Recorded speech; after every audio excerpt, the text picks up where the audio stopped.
Yeah, so my curious and quirky take for this month is all about Paris, a city that I love but hate to drive in.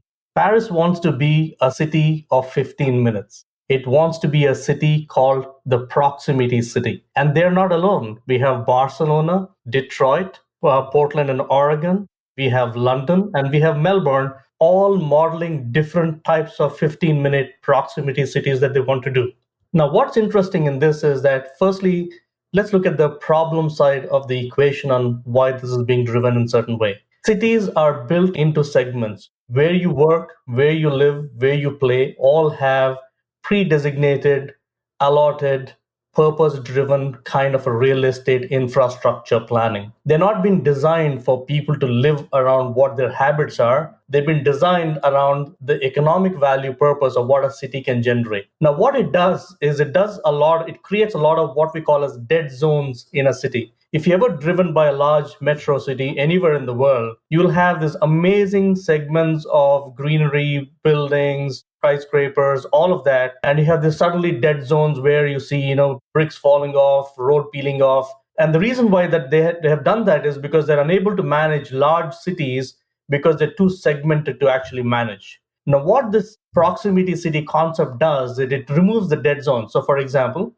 if there is a weekend and there is no school, the school becomes your grocery store. Now, here is an interesting data that I read. When Detroit experimented with this concept, they made it something called a 20-minute corridor outside their central business district. They discovered that almost 30,000 residents did not have access to a full service grocery stores. So you can make it a 20-minute city, but the facilities weren't there. So as you transplant this thinking into organizations, and as you know, I teach agility, one of the challenges that we have in organizations is lack of what we call as capacity dexterity or capability dexterity. Organizations are just not able to reallocate resources or capabilities or build new ones fast enough, and there are a lot of dead zones within organizations. My takeaway from this story of Paris and many other experiments around the world is, number one, how do you take away that segmentation that has been built into it, whether it's organization structure, whether it's specialization, whether it's customers, you build P&Ls around customers, etc. Everything that creates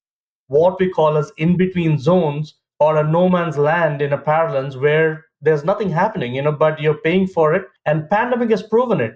Look at all the real estate that is lying unused because of the pandemic, because everybody's sitting at home. That's a dead zone. The second one that we talk about is really how people managers work in this, what I call as highly agile proximity organizations. When you're very close to the customer, when you want to be highly proximous to the customer in terms of how you serve them, you want the role of the people manager redefined. They no longer supervise activities. They don't supervise time. They supervise ideas. They want to bring their employees and teams closer to solving customer problems or eliminating waste in serving the customer. Now, one of the parallels I give here is that when you search for something in Google, you get a million results in 0.33 seconds. But all of the research shows that an average time taken for an employee to find anything in a company is about 40 minutes. Now, if you have 5,000 employees and each one of them are spending 40 minutes each day to find something to do their job, that is a dead zone,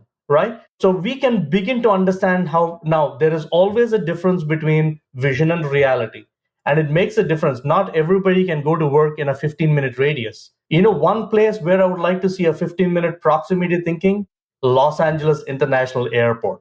I would love that to be like Singapore, where I can walk in and walk out of the airport and my luggage is actually waiting for me when I get to the belt. And we know that Los Angeles is a 2028 Olympic city. And I'm hoping that we can learn from all the cities around the world to make Los Angeles a proximity city.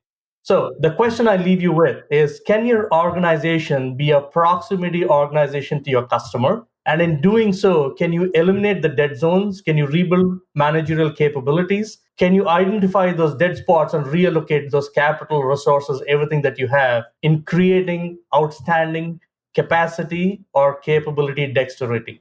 And that is my curious quirky fit this month.